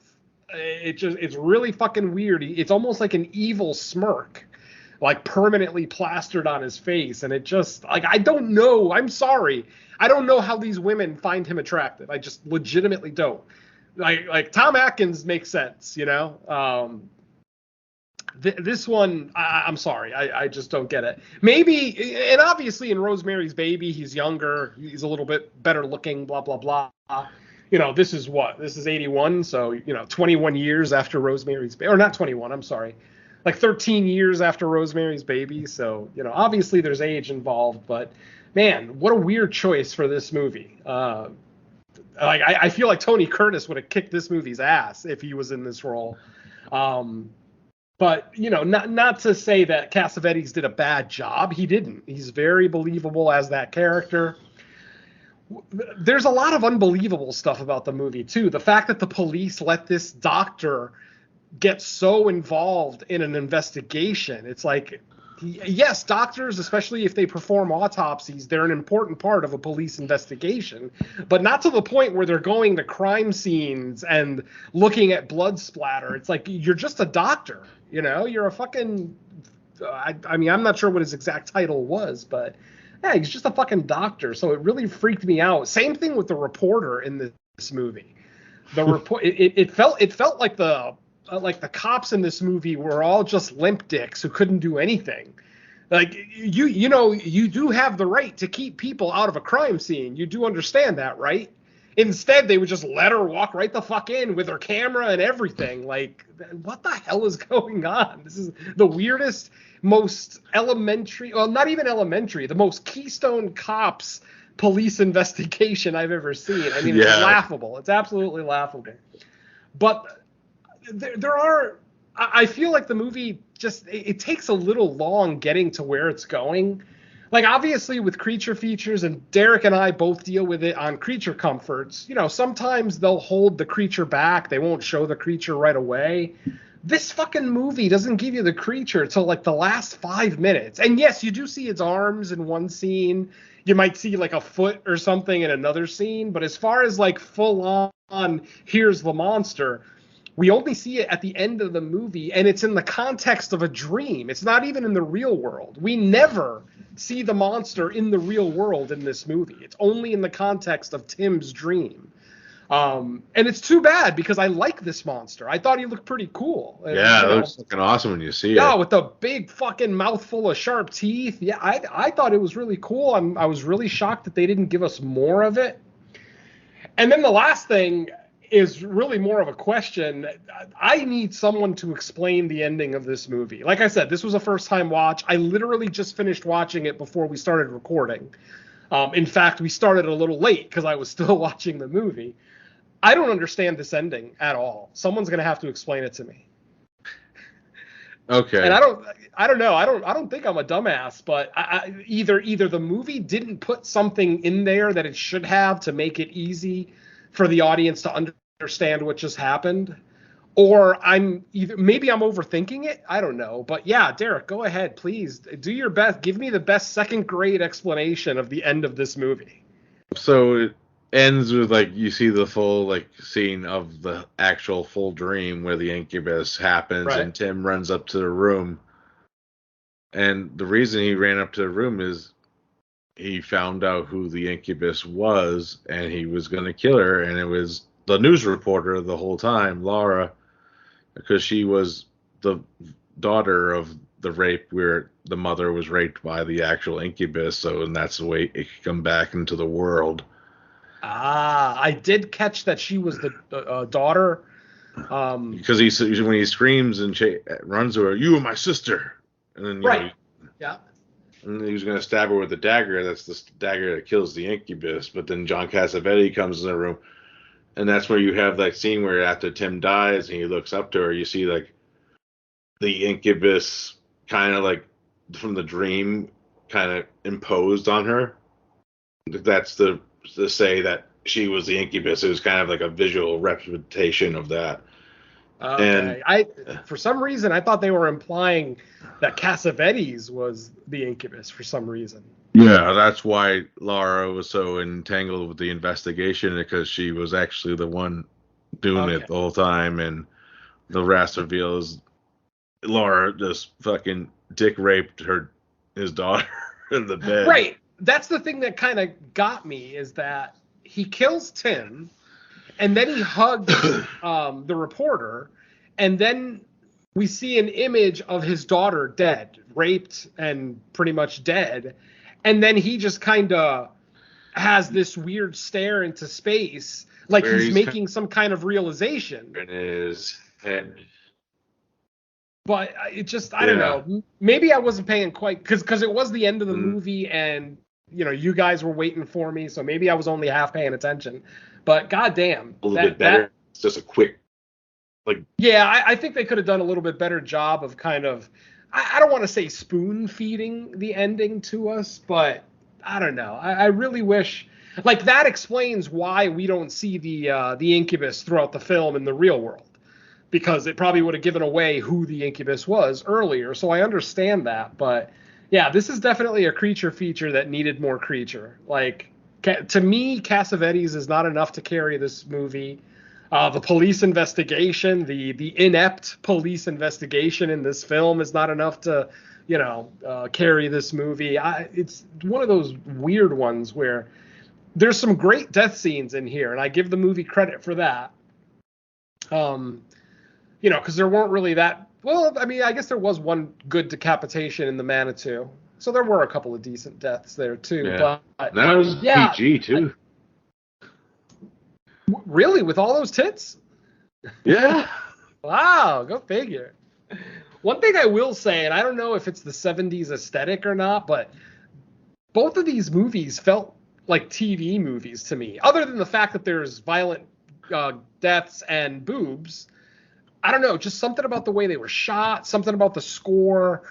They both felt like TV movies to me. And, obviously looking at the Incubus, it's rated R.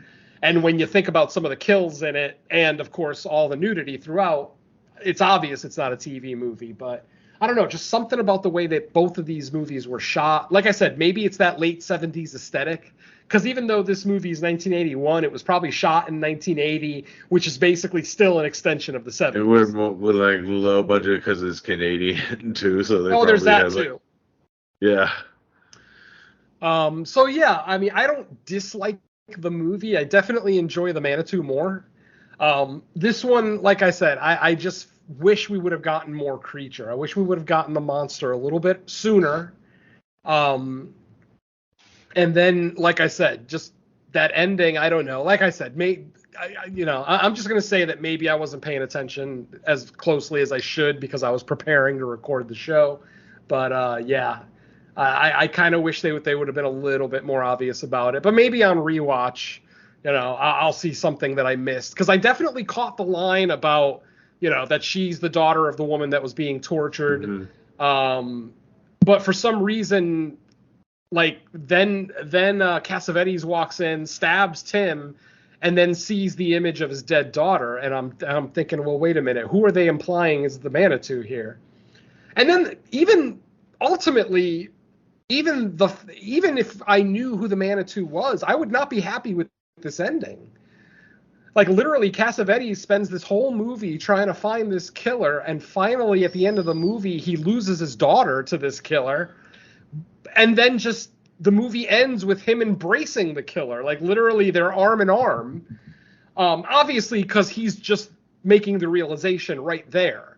But the point is, I feel like there's like 10, 15 minutes more of this movie that's missing.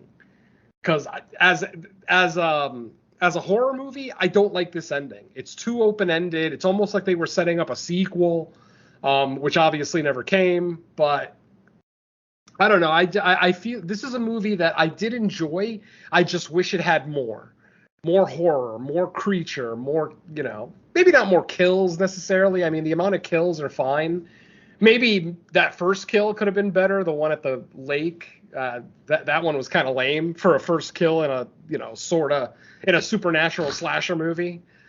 So it's just one of those things where I just wish there was a little bit more. It's not a bad movie, but Cassavetes is definitely an acquired taste. Thankfully, he's not the true star of Rosemary's Baby. Not that I ever had a problem with him in Rosemary's Baby, other than being an asshole, but that's Guy's character. Guy was an asshole, so that's fine. This one, his character, like, there's no rhyme or reason to any of it, and it bothers me a little bit. And just a little bit, mind you. It's not like I'm going to put the movie down for it. Overall, I enjoyed the film. It's, it's definitely something I can see myself returning to, later on down the line to try to give it another chance and definitely give that ending another chance. But yeah, it left me wanting more. Let's just leave it at that. I want it all. I want the whole world. It's my bar of chocolate. Give it to me now. I don't even consider myself a greedy. Oh, go ahead. No, I was just going to say, Venom, I do agree that the style of the movie, it does take a while to get where it's going, as far as how the story unfolds, and the creature does kind of come in late to the movie, so yeah, I would agree there. Yeah, I kind of felt the same way the first time I seen it, too, like 3 years ago. I didn't, I'm not like really... I don't watch this movie all the time. I just kind of wanted to revisit it, really. Yeah. And there was some cool aspects on second watch, like some of the background paintings that John Cassavetes walks behind. It was like, even those are kind of foreshadowing the fucking end of the movie all the way through when he's just talking to this lady that he's trying to fuck. Who's he not trying to fuck in this movie? I'm convinced he wants to fuck his own daughter. I mean, aside from the opening scene where he fucking stands there for an inappropriate amount of time looking at his naked daughter, they share a kiss later in the movie that's just a little too long. Like, it's a kiss directly on the lips, and it's like, don't get me wrong, I've seen fathers and daughters kiss on the lips. That's fine. It's usually like a quick peck. This was not a quick peck. This was almost intimate, and it just creeped me right the fuck out. I can't get past Cassavetes in this movie. The movie could have been a lot better, and ultimately Cassavetes would still be a detriment to me personally, because he's just a weird one. I just look at him and I don't know. I guess the short explanation is I don't like his face. I guess we'll leave it at that. Yeah, he's better at playing crazy bad guys. Yes. Yeah, he should not have been the hero in this movie. He should have not 100%. What if Tom Atkins was in this movie? I probably might accept it. It would have been a really, really young Tom Atkins in 1981, but I might accept it. I don't know. Like, the role should definitely go to an older gentleman. I understand why he got the role.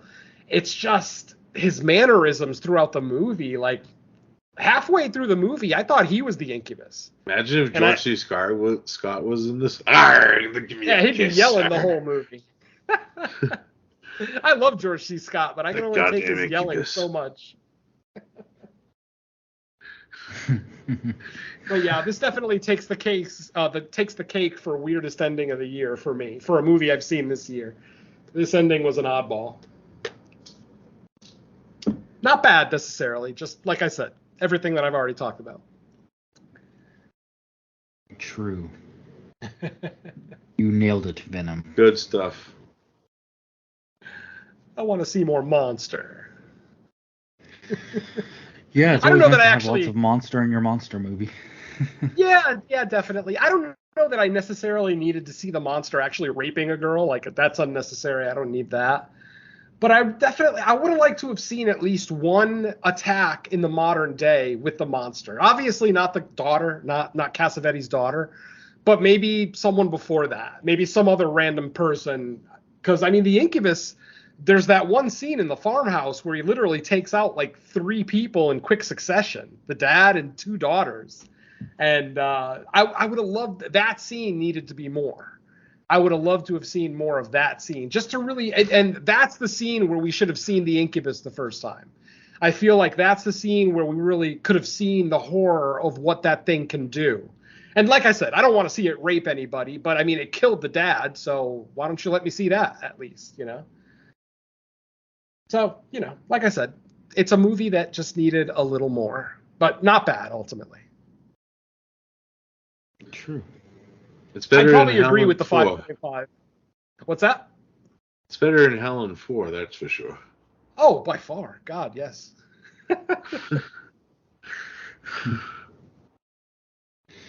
All right, then. Well, it looks like that's going to wrap up our discussion of rape on Incubus, the Manitou, and episode 54, No More Room in Hell. But we don't leave until we let everyone know where else they can hear us. So, Venom, what other shows do you got, and what do you currently have out there? All right, so on the show that Derek and I are both on, No More Room in Hell presents Creature Comforts.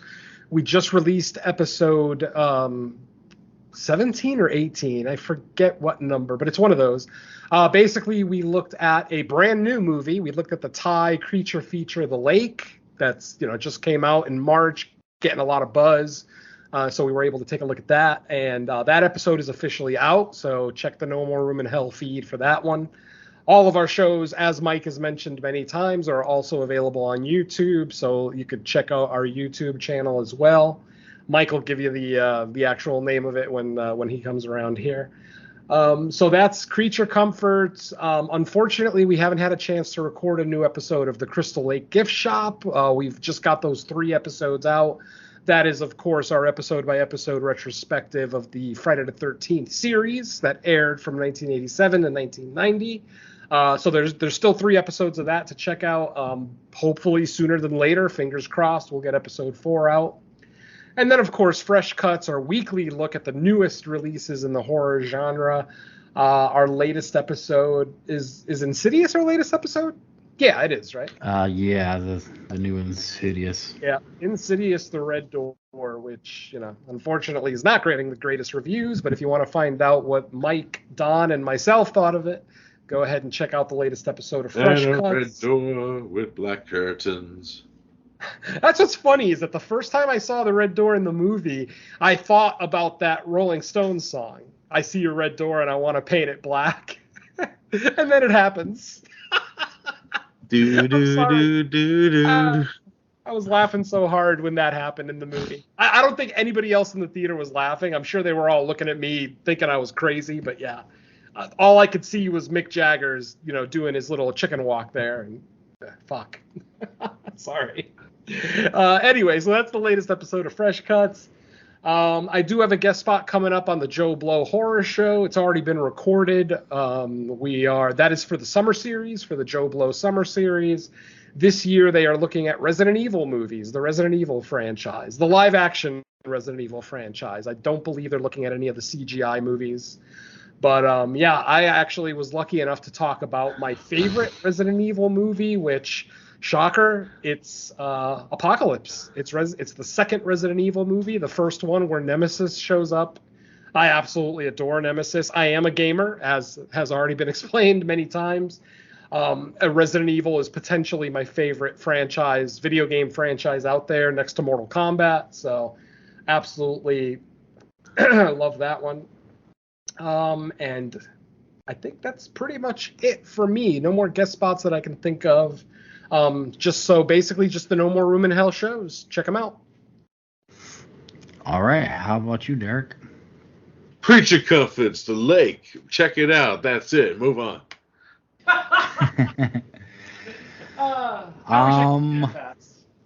Yeah. So I've promoted it plenty on Fresh Cuts, but since we haven't recorded a new episode of this in a while, if there's any holdouts that only listen to this and not Fresh Cuts, I'll just say I had a guest appearance on what's currently the latest episode of Slumber Party Massacre, where we talked about franchise sequels that possibly jumped the shark. I know they're recording a new episode, I think tomorrow, so it will no longer be the newest episode for very long, but right now it currently is, so check that out. I think Spotify or wherever podcasts can be found, and that's pretty much it for me. Fresh Cuts still pretty much coming out weekly, and like Venom said, Insidious, The Red Door is the latest one on that. There'll probably be another episode of that by the time you're listening to this. But since there's no theatrical release, we still have to pick something for that, which we will soon. And after that, I don't know. I know the end of the July Talk to Me for Fresh Cuts.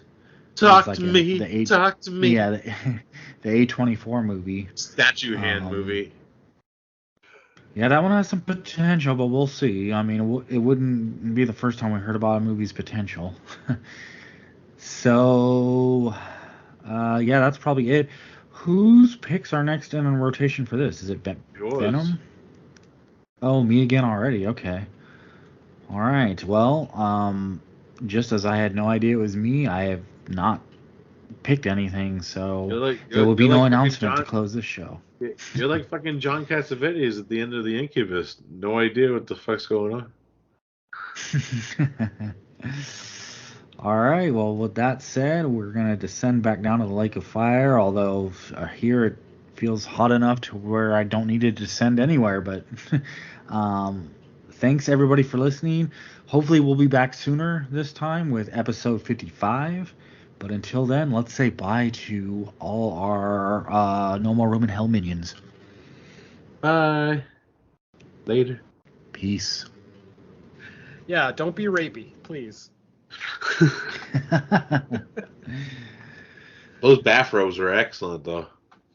Valid.